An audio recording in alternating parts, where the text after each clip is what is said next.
السلام علیکم، مذہب الہی ناول ایپیسوڈ 27۔ اللہ تمہیں تمہارے ظلم کی سزا دے گا، تمہیں ہمیشہ پچھتاوا رہے گا۔ وہ ناگن کے رونے کی آواز سن کر پھر سے بے چین ہونے لگی، مگر جاب چھوڑنے کے ارادے کو عملی جامہ پہنانے کا وہ سوچ بھی نہیں سکتی۔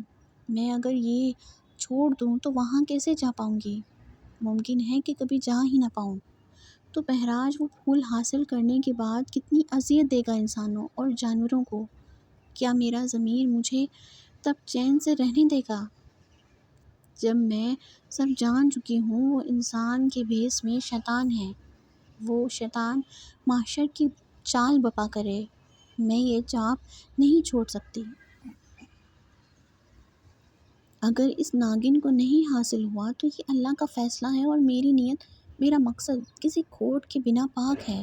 تو جو بھی میرے رب کا فیصلہ ہوگا میں قبول کروں گی۔ دل و روح کی گہرائی سے شانت ہوتی کسی کی باتوں پر دھیان نہیں دے رہی تھی۔ وہ سب کچھ دیر آنسو بہانے کے بعد مایوس لوٹ گئے۔ بہراج کا جسم جل رہا تھا، وقفے وقفے سے نا ضبط ہونے والی اذیت اور دھواں نکلتا۔ زبان اندر کرتا تو درد جان لیوا بن جاتا، اس کی سانس دھونکنے کی طرح چلتی۔ وہ نڈھال جادوئی ہڈیوں اور جادوئی جگنوں سے اپنی حفاظت پا مشکل کر رہا تھا۔ جگنوں سے اسے ارد گرد آتے جاتے جانور دکھائی دیتے۔ کمزور اور چھوٹے جانوروں کو وہ جادوئی ہڈیاں ایک جگہ مدہوش روک دیتیں، بڑے اور خطرناک جانوروں کو وہ ہڈیاں وہاں سے بھاگنے پر مجبور کرتیں۔ گرو جی، مجھے آپ کی مدد کی ضرورت ہے، میری اس تکلیف کا کوئی علاج کریں آپ۔ اگر نہیں جانتے کہ کیا ہوا تو میں بتائے دیتا ہوں، لیکن مجھے کچھ جواب تو دیں۔ وہ ایک گھنے پیڑ کے ساتھ کمر ٹکائے نیم دراز سا آنکھیں بند کرتا کھولتا بہت دل سے جادوگر سے مخاطب تھا۔ جواب ندارد۔ جنگل میں موجود دور دور سے آتی جھنگیروں اور جانوروں کی آوازوں کے سوا کوئی آواز اس کی سماعت سے نہیں ٹکرائی۔ کیا کروں؟ اب جادو کر کے خود کو ٹھیک کروں، یوں ہی اذیت سے تو مر جاؤں گا میں۔ وہ درد سے چلاتا، گرو کو دل میں گالیاں دینے سے خود کو روکتا، ناقابل برداشت درد کو ضبط کرنے کی کوشش میں آنکھوں سے بہتے آنسو صاف کرتے اسے یاد آیا کہ آج ایک لمبے عرصے کے بعد وہ رویا ہے۔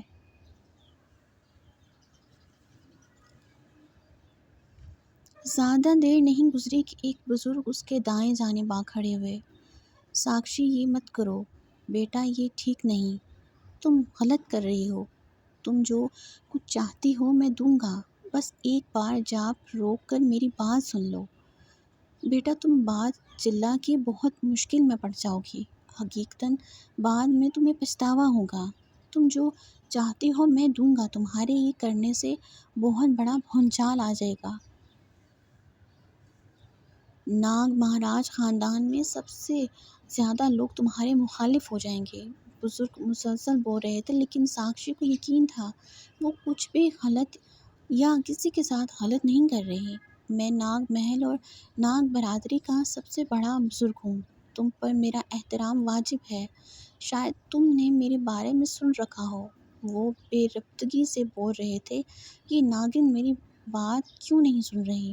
اب کیا کروں؟ میں پہلا انسان ہوں جو تمہیں سچ میں جو تم مانگو گی دے دوں گا، لیکن یہ مت کرو۔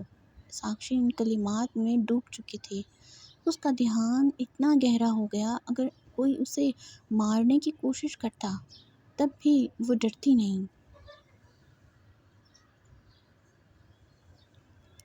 بہراج مسلسل پھول ڈھونڈنے کی تگدوں میں زبان کی ابلواں حالت ٹھیک کر لینا چاہتا تھا۔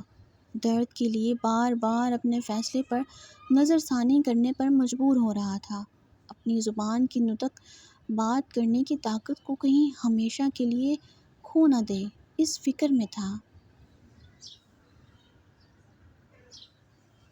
اس کے پاس جادوئی جگنو کانچ کی بوتل میں بند تھے، اور مختلف ہڈیاں اس سے وحشی جانوروں سے بچاتی۔ عام حالات ہوتے تو جانوروں کو کھا جاتا اور اتنی اذیت سے بچ جاتا۔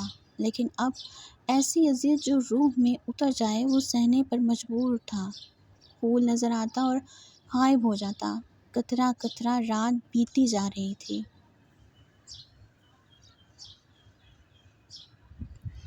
بزرگ مایوس ہو کر چپ ہو گئے اور بے چینی سے ٹہل کر ساکشی کو دیکھتے، کبھی اپنی پیشانی مسلتے۔ یکا یک سمندر کے دوسرے کنارے سے نور سی زرد اور سرخ روشنی نمودار ہوئی جو ساکشی کے قریب آ رکی۔ بہراج ناقابل شدید درد و تکلیف کی تاب نہ لاتے ہوئے نیم بے ہوش گر گیا۔ اس سے اب مزید چلنا محال تھا۔ اے ناگن سن، یہ عبادت چھوڑ دے۔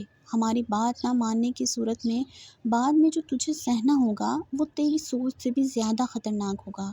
ساکشی آنکھیں بند کرتی یا کھلی رکھتی اسے منظر جوں کا توں دکھائی دیتا۔ اس منظر میں وہ پہچان گئی یہ مہارانی ہے۔ جو تاج مہارانی کے سر پر تھا تقریباً ویسا مہاراج کی پیشانی پر ایک نظر ہی سجا دیکھا، یعنی ناگ مہاراج کی زوجہ آئی ہیں۔ دل میں بے حد حیران ہوئی۔ بات پھیل کر بہت دور جا چکی تھی۔